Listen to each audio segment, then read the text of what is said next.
Hi hello welcome to post 360. నేను మీ మురళీ రాపల్లి. రోజు రోజుకి రాజధాని భూముల రాద్ధాంతం మరీ మంటలా చెలరేగుతూనే ఉంది. ఎందుకంటే గతంలో 34,000 ఎకరాలు రాజధానికి కావాలని చెప్పినటువంటి చంద్రబాబు నాయుడు గారు దాన్ని ప్రభుత్వ భూములతో కలిపి 54,000 ఎకరాలు పెట్టుకున్నాడు. మళ్ళీ ఇప్పుడు 44,000 ఎకరాలు కావాలంటూ ప్రతిపాదించడం జరిగింది. ఏంటి అసలు ఏం జరుగుతుందన్న విషయాలు క్లియర్ గా మనకి అర్థం కానప్పటికీ అసలు రహస్యాలు పెరుమాళకి ఎరక అన్నట్టు చాలా మంది ఈ విషయాలపైన మాట్లాడుతూ ఉన్నారు.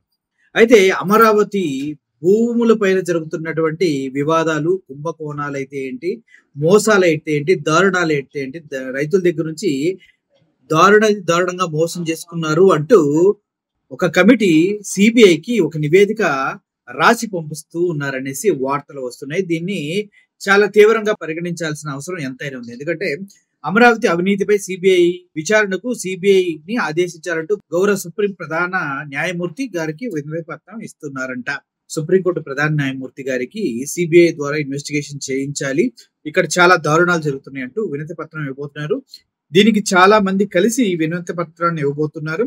అంతే విధంగా ఎవరెవరైతే వాలంటీర్స్ ఉన్నారో, ఎవరైతే ఆశా వర్కర్స్ ఉన్నారో, ఎవరెవరైతే వేరు డిపార్ట్మెంట్ లో గవర్నమెంట్ కి వ్యతిరేకంగా ఉన్నారో వారంతా కలిసి కూడా దీనికి సహకరించాలి, వాళ్ళు కూడా ఒక చేయి వేసి ఈ కంప్లైంట్స్ ని ముందుకు తీసుకెళ్లే విధంగా చేయాలంటూ అడగటం జరుగుతూ ఉంది. అసలు 1,00,000 కోట్ల భారీ కుంభకోణం అంటూ మాట్లాడటం వెనక అసలు రహస్యం ఏంటి అనేది ఎవరికి అర్థం కాదు. రాజధాని కోసం అమరావతి రైతులు నుంచి మార్కెట్ కు రెట్టింపు ధర కొనుక్కున్నా కూడా జస్ట్ 7,000 కోట్లలో మొత్తం కొనేయచ్చు. కానీ దాన్ని ధర పెంచి 5,00,000 కోట్లు 10,00,000 కోట్లు ఎందుకు చేస్తున్నారు అనేది పెద్ద గూడుపుటని అంటూ చింతా రాజశేఖర్ రాజకీయ విశ్లేషకులు, అదే విధంగా అమరావతి సాధన కమిటీ, అమరావతి గురించి ఆయన పోరాటం ఎప్పటి నుంచో చేస్తూ ఉన్నారు. దాని గురించి ఒకసారి ఆయన ఏం మాటలో వినండి. ఇక్కడ ఆంధ్రప్రదేశ్ రాజధాని ఎక్కడ నిర్మించాలంటే ఒక చర్చ జరిగినప్పుడు గుంటూరు విజయవాడ మధ్యలో నిర్మిస్తామని చంద్రబాబు నాయుడు గారు ప్రతిపాదన పెట్టినప్పుడు జగన్మోహన్ రెడ్డి గారు ఏమన్నారంటే విజయవాడ గుంటూరు మధ్యలో 30,000 ఎకరాల ప్రభుత్వ భూమి ఉంటే అక్కడ నేను రాజధానికి అంగీకరిస్తున్నానని చెప్పారు. కానీ చంద్రబాబు నాయుడు గారు ఏమన్నారంటే ఒకే చోట ప్రభుత్వ భూమి లేదు కాబట్టి నేను ల్యాండ్ పూలింగ్ అనేది నేను తీసుకొస్తున్నానని చెప్పారు. అసలు ఈ ల్యాండ్ పూలింగ్ కిను ప్రభుత్వ భూమికి మధ్యలో ఉన్న వ్యత్యాసం ఏంటి అనేది మనం ప్రజలకు ఎక్స్ప్లెయిన్ చేస్తే ప్రజలకి అర్థమవుతుంది. అంటే ప్రభుత్వ భూమిలో రాజధాని కడితే ఏమవుతుంది, ల్యాండ్ పూలింగ్ భూమిలో రాజధాని కడితే ఏమవుతుందని మనం ప్రజలకు ఎక్స్ప్లెయిన్ చేయలేకపోయాం. సో చంద్రబాబు నాయుడు గారు రాజధాని కట్టాలనుకున్నప్పుడు ఈ 29 గ్రామాల్లోనే రాజధాని కట్టాలనుకున్నప్పుడు ఏం చేయాలంటే ఆ రోజున 2013 భూసేకరణ చట్టం మనకు అందుబాటులో ఉంది. ఆ 2013 భూసేకరణ చట్టం ప్రకారము రిజిస్టర్ ఆఫీస్ లో నమోదైన వాల్యూకి 4 రెట్లు రైతుకు చెల్లిస్తే రైతు భూమి ఇచ్చేసి వెళ్ళిపోవాలి. రైతు అభ్యంతరం చెప్పడానికి లేదు. ఈ 29 గ్రామాల్లో ఆ రోజున ఎకరా భూమి 2 నుంచి 3 లక్షలు ఉంది. రిజిస్టర్ ఆఫీస్ కార్డు వాల్యూ నేను చెప్తున్నా. దానికి 4 రెట్లు అంటే 8 నుంచి 12 లక్షల మధ్యలో రైతులకు చెల్లించినట్టే, సరాసరి ఎకరా 10 లక్షలు చెల్లించినట్టయితే రైతు భూమి ప్రభుత్వానికి హ్యాండ్ ఓవర్ చేసి వెళ్ళిపోవాలి. ఇది చట్టం చెబుతుంది. కానీ ఆల్రెడీ మార్కెట్ రేట్ ఎక్కడ ఎంత ఉంది, అంతే ఉంది.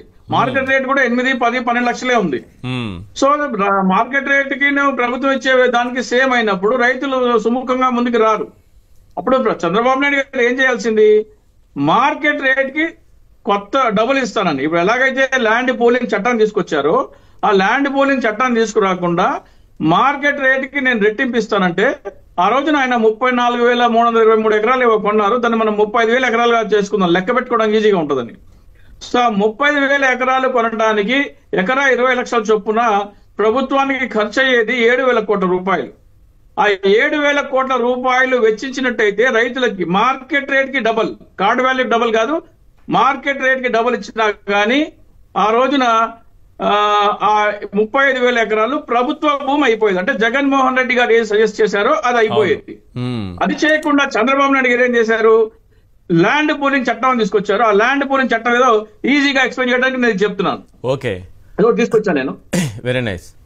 ల్యాండ్ పూలింగ్ చట్టం ఏం చెప్తుందంటే, చంద్రబాబు నాయుడు గారు చెప్పిన ల్యాండ్ పూలింగ్ చట్టం ఏం చెప్తుందంటే, రైతు గనక 1 ఎకరా భూమి రాజధానికి ఇస్తే ఆయనకి 1000 గజాల రెసిడెన్షియల్ 250 గజాల కమర్షియల్ సైట్ ఇస్తారు ఆయనకి. అంటే 1250 గజాలు ఇస్తారు. 1 ఎకరాలో మీకు ఉండేది 4840 గజాలు. అంటే రైతుకి ఇచ్చేది 25%.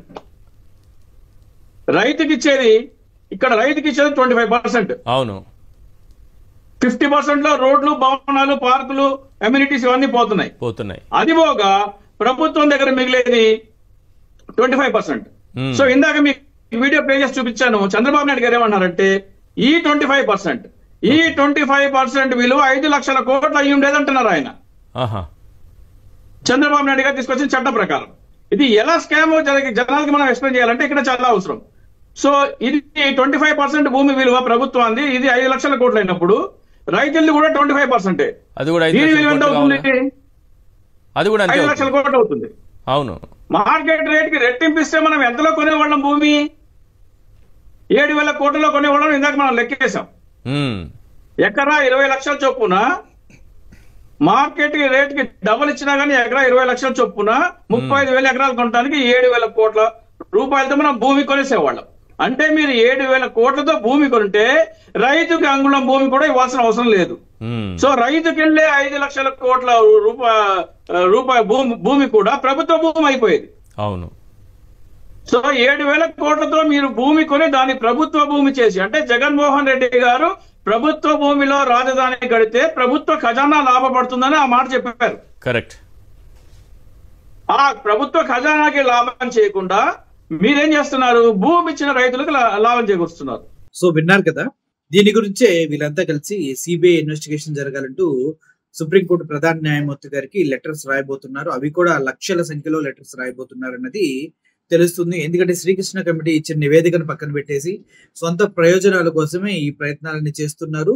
రైతుల దగ్గర నుంచి లాక్కున్న భూముల్ని ఇప్పటివరకు డెవలప్మెంటే చేయలేదు. మళ్ళీ ఇంకో 40,000 ఎకరాలు భూములు కావాలంటే ఎక్కడి నుంచి ఇవ్వాలంటే రైతులు కూడా ప్రశ్నిస్తున్న టైం ఇది. ఇటువంటి టైంలో చంద్రబాబు నాయుడు గారికి ప్రపంచ బ్యాంకుల దగ్గర నుంచి కానీ ఎక్కడి నుంచి కానీ అప్పు పుట్టే అవకాశం ఉండేది. ఎందుకంటే ఉన్న 54,000 ఎకరాల భూములపైన పూర్తి స్థాయిలో జీరో లిమిట్ కూడా లేకుండా మొత్తం అప్పులు తెచ్చుకోవడం జరిగింది. మళ్ళీ అప్పులు పుట్టాలంటే కంపల్సరిగా ఇంకో 44,000-45,000 ఎకరాలు మళ్ళీ పుల్ చేస్తే మళ్ళీ 44,000-45,000 కోట్లు వస్తే మొత్తం 1,00,000 కోట్లతో అమరావతిని పూర్తి స్థాయిలో నిర్మించగలరా లేదా అన్న విషయాన్ని పక్కన పెడితే అక్కడ ప్రస్తుతానికి ఏం పనులు జరుగుతున్నాయో కూడా బయటకు రావట్లేదు. కేవలం గ్రాఫిక్స్, ఫొటోస్, రైల్వే స్టేషన్ ఎలా ఉంటుంది, ఎయిర్పోర్ట్ ఎలా ఉంటుంది, అది ఇలా ఉంటుంది, ఇలా ఏమైనా ఉంటుంది, బుల్లెట్ ట్రైన్ వస్తుంది, హైపర్ లూప్లు వస్తాయి, అండర్ గ్రౌండ్ వస్తుంది, అదేవిధంగా రింగ్ రోడ్లు వస్తాయి, 2-3 రింగ్ రోడ్లు, ఇలా కహానీలు చెప్తున్నారు. కానీ అసలు ఎక్కడ వస్తాయి, ఎలా వస్తాయి, వస్తే ఏ ప్రాంతాల్లో వస్తాయి అన్న దానికి పూర్తి స్థాయి నివేదిక అయితే లేనేలేదు. దీన్ని బట్టి అర్థమవుతుంది కదా, ఆంధ్రప్రదేశ్ లో ఉన్నటువంటి రాజధాని వికేంద్రీకరణ అనేది అందరూ ఒప్పుకున్న మ్యాటర్. కానీ రాజధాని వికేంద్రీకరణకి ఫస్ట్ నుంచి వ్యతిరేకంగా ఉన్న చంద్రబాబు నాయుడు గారు అమరావతిని పట్టుకోవడానికి అది అమరావతి ఒక పెద్ద భ్రమరావతి అంటూ అది కేవలం ఒక కులానికి సంబంధించిన వారు, ఒక జాతికి సంబంధించిన వారు వారి లెగసీని అక్కడ నిరూపించి అక్కడ ఎస్టాబ్లిష్ చేసి వాళ్ళ స్టామినా చూయించుకోవడం కోసం గడుతున్నదంటూ చాలా చాలా వివాదాలు ఉన్నాయి. ఏదేమైనప్పటికీ రాజధాని భూములు 44,000 ఎకరాలు కావాలంటూ చంద్రబాబు నాయుడు గారు చేసిన వ్యాఖ్యలపైన సర్వత్రా విమర్శలు అయితే వెల్లువెత్తుతున్నాయి. అదేవిధంగా నారాయణ 5,000 ఎకరాల్లో ఎయిర్పోర్ట్ అంటూ మళ్ళీ ఇంకో వివాదాస్పద వ్యాఖ్యలు చేశారు. 5,000 ఎకరాల్లో ఎయిర్పోర్ట్ ఎక్కడ కట్టాలి? అక్కడ నుంచి కరెక్ట్గా 35-40 కిలోమీటర్లో విజయవాడ దగ్గరలో గన్నవరం ఎయిర్పోర్ట్ ఉంది. మళ్ళీ ఇంకో ఇంటర్నేషనల్ ఎయిర్పోర్ట్ ఎందుకని అడుగుతూ ఉన్నారు. ఏది ఏమైనప్పటికీ రాబోయే రోజుల్లో ఈ ఉద్యమం తీవ్ర రూపం దాలుస్తుంది. కంపల్సరిగా దీన్ని ప్రతిపక్షాలు ఏవైతే వైఎస్ఆర్సీపీ పార్టీ ఇవన్నీ ఉన్నారో వాళ్ళంతా అడ్వాంటేజ్ గా వాడుకునే అవకాశం ఉంది. మీరేమంటారు? నిజంగానే అమరావతి భూముల్ని ఆశాంతం మింగేయడానికి చంద్రబాబు నాయుడు గారు ట్రై చేస్తూ ఉన్నారా? మరి శ్రీకృష్ణ కమిటీ ఇచ్చిన నివేదికలు కానీ అధికార వికేంద్రీకరణ కానీ ఎందుకు చంద్రబాబు నాయుడు గారు ఓకే అని చెప్పట్లేదు? 1,00,000 కోట్లతో అమరావతి నిర్మించాలని దృఢ సంకల్పంతో ముందుకెళ్తే ఏమేమి ఎక్కడెక్కడ డెవలప్మెంట్ లో అవుతున్నాయో ఎందుకు చెప్పట్లేదు? ఇవన్నీ కులంకషంగా తెలిస్తే తప్పించి ముందుకెళ్లాలని పరిస్థితి ఆంధ్రప్రదేశ్ లో నెలకొంది అన్నది మాత్రం 100% వాస్తవం. ఈ విషయాల్ని పూర్తి స్థాయిలో చెప్పాలంటే చింతా రాజశేఖర్ గారు చెప్పాలి. వెరీ సూన్ ఆయనతో ఒక ఇంటర్వ్యూ ప్లాన్ చేద్దాం అనుకుంటున్నాం. చెప్తాను ఈ విషయం అనేది. Thank you for watching this video. Murali సైనిగా, థ్యాంక్ యూ సో మచ్.